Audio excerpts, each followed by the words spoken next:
Update. My mother-in-law decided to gossip with my daughter about my marriage, blowing a giant hole in my life. Original post. My wife cheated on me nearly 10 years ago. I won't get into the specifics, as they're unimportant, but due to the fact that I saw blame on both of our parts, I forgave her and we moved past it. My daughter is 16 years old, and she only just found out from my mother-in-law, who seems to have decided she was old enough to hear the family gossip and that she would be mature enough not to confront her. Initially, my wife thought I had told her and came into my office where I had been to ask me what the heck I was thinking and if I was trying to destroy their relationship. She and my daughter have been strained for a couple of years now, lots of arguing on both sides. She refused to believe that I hadn't said anything at first, until my daughter entered the room and joined in on the screaming, saying I was too weak and that her own mother had sold her out. The fighting went on a long time, and honestly, I may as well have not been there for all the good I did. I tried to step between them when I was concerned, but that only ended with some ringing in my ear, haha. Eventually, my wife left to cool off, and my daughter and I could talk. She wasn't happy with me either and didn't hesitate to tell me so, but she wasn't screaming or throwing stuff anymore, so I just let her get it out. She asked me why I stayed, and I was honest, that I was no perfect husband, and I decided not to end my marriage, break up our home, and destroy her childhood for something that I held blame in as well. The entire time I was speaking, she just kept watching me with this sad face that made me uncomfortable. But when I finished, she just shook her head and said that I needed to leave my wife and that the cheating wasn't the only issue. She started bringing up every insignificant flaw my wife has. She brought up my wife getting angry at me because I had put too much creamer in her coffee, for example, just trivial crap. I told her as much, but she just kept shaking her head. It ended up turning into an argument where she insisted I was some sort of victim and started making some kind of getaway plan. I kept trying to talk her down, but that was going nowhere. I first tried calling my wife, but found my call went straight to voicemail, so I called my mother-in-law to inform her of the situation. But my wife had already made it there and planned to stay overnight to calm down, because she didn't want to see either of our faces. It's been a few days now, and I still haven't seen her or heard from her, but her mother informs me she's okay, just very emotional, so I'm also scared for my wife. She has had mental health struggles before, and if she's going through that again, I should be there to help. She almost died the last time she had an episode, and I don't think even my daughter, as angry as she is right now, wants her mom gone. My daughter told me she hopes her mother never comes back. I'm just feeling defeated and tired. I've done everything I can to keep this family floating, and somehow I'm still failing. It's beginning to feel like I always do, at everything, and always will fail at everything, as long as I live. Now for the top advice before reading the update. Okay, few thoughts here. 1. Mother-in-law is completely in the wrong. It's no one's business to fill daughter in on family gossip that includes her parents. 2. I'm sure some of this is normal teenage rebellion crap. However, your wife got angry about too much creamer in the coffee? You say trivial stuff, but how often does wife get overly sensitive about trivial crap? There is a point where it becomes you managing wife's emotional outbursts instead of wife working on her own issues. Does daughter have a point at all? Yeah, because that's an odd thing to get genuinely angry over. And it makes me wonder why mom and daughter were butting heads to start with. Maybe mom is not just abusive to dad. I 120% agree with the mother-in-law part. I'm slightly in shock that my wife is mad at me and our daughter, but somehow not too angry to stay in the house of the person who told her. I don't know. That part has been messing me up a lot, I think. My daughter has definitely been going through some teenage rebellion stuff, which I haven't minded because it's introduced me to a lot of new music when she's mad, but my wife has had some issue with it because she's scared that when our daughter gets older, she'll regret all the crazy hair or odd clothes. I've been trying to help her with that because I was a little teenage dirtbag myself, and my daughter is a good kid. No real trouble out of her other than being a smartass sometimes, which she comes by honestly. To the rest, I don't know. My wife is temperamental, but she's not violent. I mean, she just gets mad easily. She gets over it pretty fast though, like she yelled about the coffee thing, dumped it out, got a new cup, and it never came up again. I honestly forgot about it until my daughter brought it up. It really wasn't a big deal. Okay, just because someone isn't violent doesn't mean they aren't making an emotionally hostile environment for everyone else. And you may need to examine that, or I anticipate your daughter will want to leave the house as soon as she's able to. My dad remarried a woman with a similar temperament. She was quick to anger, but quick to move on. It honestly felt like an emotional roller coaster sometimes. Dad loved her, so he looked past this flaw as her partner, chalking it up to just the way she is, but she's a good person. And yeah, that was true. She wasn't a bad person. But he failed to realize her emotional outbursts made us kids feel like the vibe around the house was tense, since small trivial things could make her snap, even for just a minute. It just wasn't pleasant to be around at all. They were always so close growing up, though. I mean, I felt like the bonus parent at times because they were so close when she was little. Like, I remember being a bit jealous about it because I would laugh and think to myself that I thought dads and daughters were supposed to have this special relationship. Haha. They only really started fighting when my daughter was 14. I guess I still feel guilty because their first fight was 100% my fault, and I still blame myself for it. So I'm also scared for my wife. She has had mental health struggles before, and if she's going through that again, I should be there to help. At first glance, your daughter sounds like a spoiled busybody, but upon closer review, it seems you are a doormat who she is frustrated about. How in your mind did your wife end up the victim? I didn't say she was a victim. Trust me, I'm angry as heck that she left, and I'm beyond furious that it's been days with no word. I don't like her outright abandoning her daughter during an emotionally turbulent time because she's upset. We will be discussing that when she gets back. As I stated in another comment, I am going to be having a longer discussion with my daughter about her, specifically her, problems with her mother. Not what problems she has with my marriage, but her relationship with her mother. And depending on how that conversation goes, I may separate from my wife. However, I know that my wife does also have a mental health condition. No matter how angry I am, I don't want her to end up hurt because of where her mind is. Now for the update a year later. It's been a while. I'll probably regret posting this as much as I did the first time, though for different reasons. Before I begin, I want to thank all the kind people who reached out with genuine advice and with whom I had lovely conversations. I appreciate you more than I can say. Checking my history, I saw that I never updated after the conversation with my daughter about her situation with my wife. We talked, and it went worse than I expected, but better than most of the comments. She never hit my daughter or threatened her. My daughter did bring up the yelling and I listened. She said she was never afraid of her mother, but she started to hate her when she noticed how she treated me, hence the change in appearance and the rebelling. She liked that I stood up for her when it came to her new style, because then I was standing up for something. That makes me laugh a bit now, but at the time, I was confused. We talked a long time, and she said she thought maybe she could get over the resentment she had for her mother if she didn't have to see the way she treats me. I didn't much like that at the time, and I admit I argued that I was an adult, and she didn't have to fight my fights for me. My daughter said something like, "If I don't, who will?" And it just kind of stopped me in my tracks, because my only answer, "Sometimes you have to pick your battles," sounds weak when you pick none of them. I still intended to try to work on my marriage, despite the comments. I really hope to turn things around because of their previous relationship, and frankly, how much I still loved my then wife. But then she didn't come home for weeks. I don't know if it was my daughter's needling, or the fact that I could tell she was upset at being abandoned by her mother at the first sign of trouble, but one day I eventually reached out and asked my ex-mother-in-law when my wife was going to come home and act like an adult.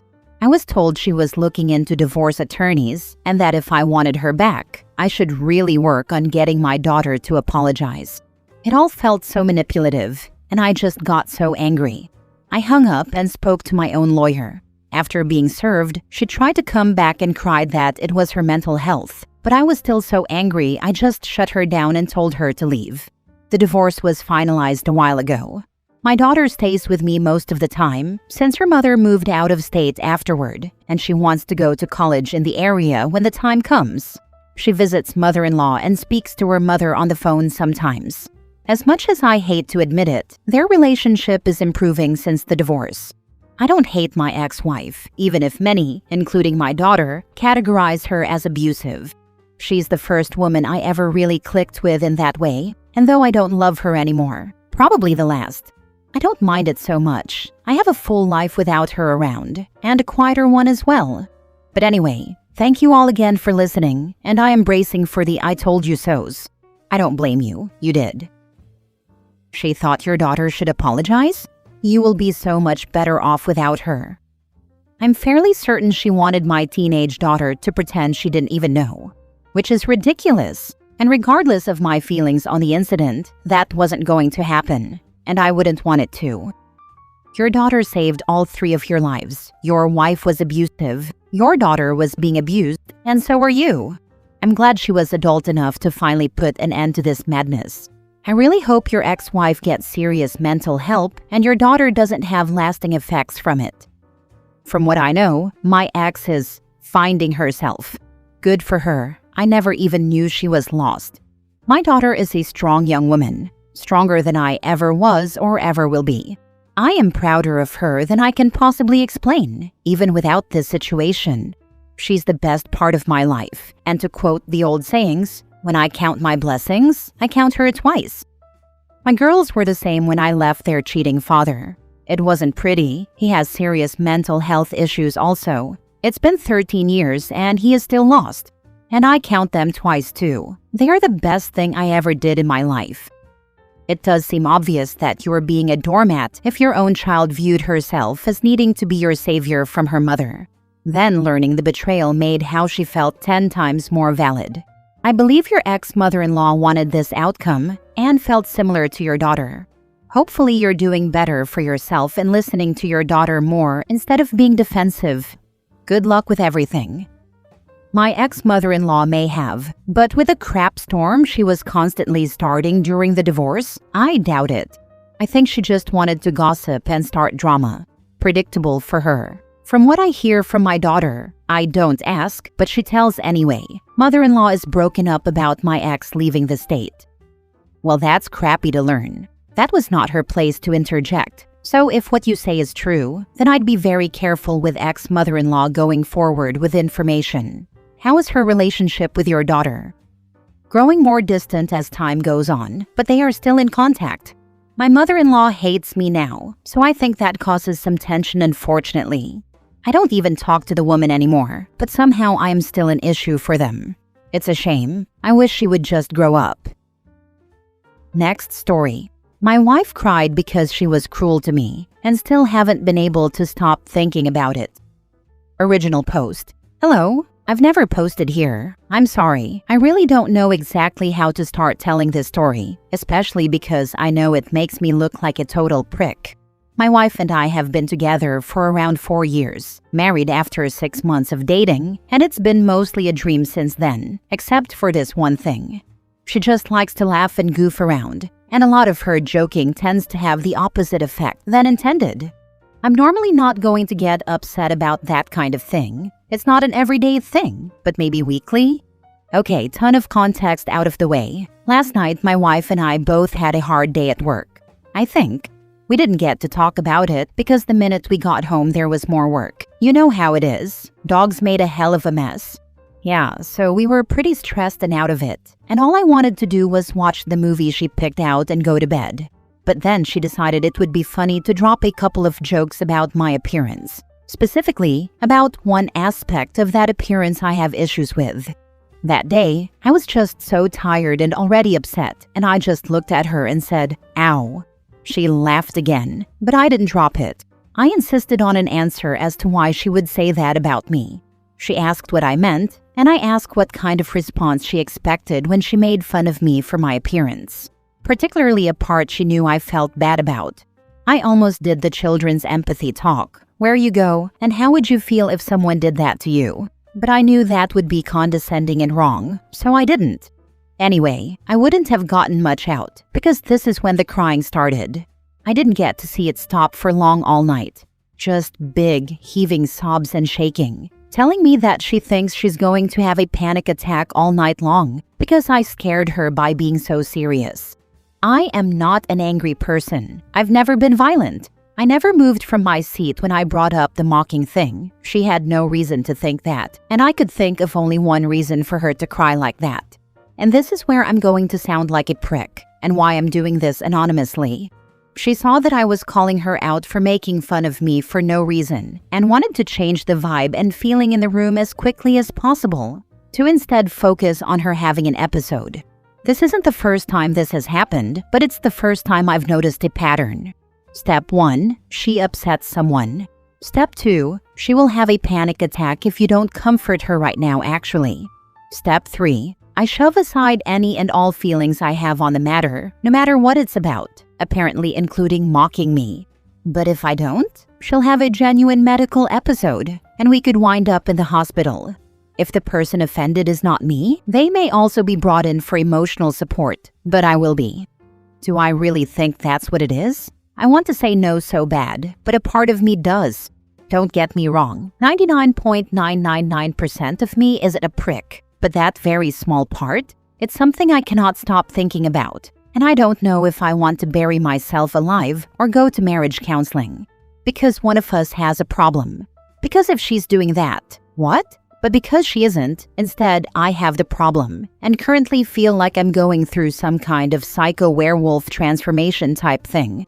Totally normal and cool with my wife, right up until the full moon is out, and then I turn into a rabid animal and accuse her of faking her mental health diagnosis, apparently. Like the monster you are.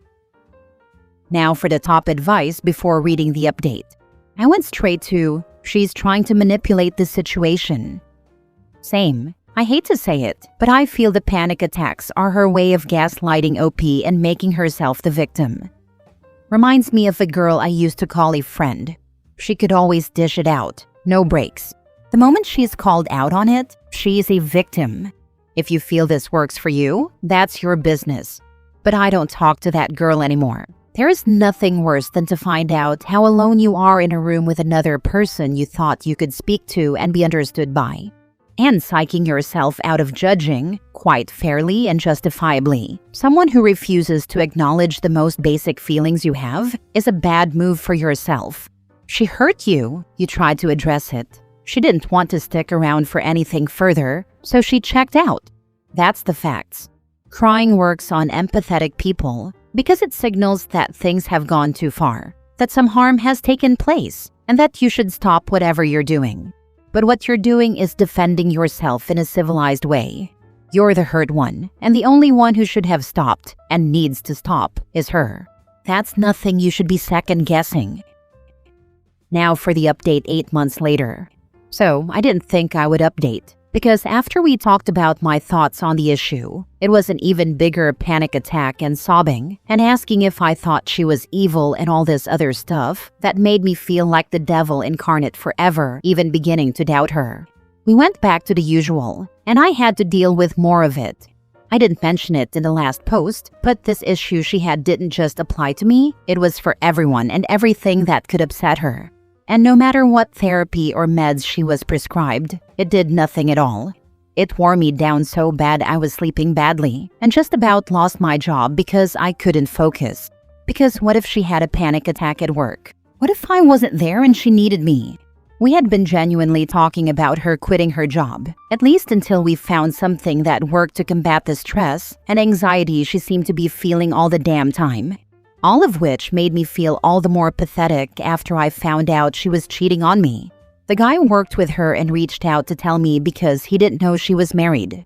I knew I couldn't confront her in person because her reaction would likely make me think the guy made it all up somehow, despite having texts he showed me from and to her number, and photos I'd rather not discuss. I just moved out and took my dog. Calm down. She never even liked him that much. Hasn't asked about him once. Anyway, I texted her that I knew and was going to talk to a lawyer and asked that she did the same. A lot of crying voicemails and saying she didn't know what I was talking about, followed by trickle-truthing and text messages while I was on my friend's couch. We're still in the middle of everything, but it's pretty cut and dry. Hardly any marital assets worth speaking of, and the lease is in her name. I honestly am surprised by how little heartbreak I actually felt, coupled with a weird sense of relief. I definitely thought getting cheated on would be the worst thing anyone could do to their partner, but if it wasn't a dick move, I would thank her. Anyway, thank you all so much for the advice, even if I was too stupid or weak of spine to take it at the time. It was helpful for just a little bit to not feel crazy.